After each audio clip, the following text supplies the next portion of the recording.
Mga lods, nagluto tayo ng tilapia steak. Yung tilapia ay prito ko rin. Bago natin linuto dito sa may kamatis, may kalamansi. Ilalagay na natin itong eggplant. Naprito rin itong eggplant para mas masarap ito. Yan. Sarap nito.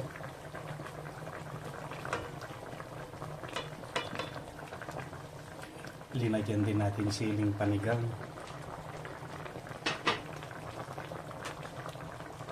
Saglit na lang ito mga lods. Maka-absorb lang yung eggplant ng konting okay na.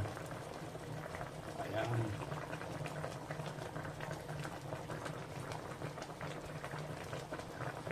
Sarap nito. Yum, yum, yum. Tikman natin.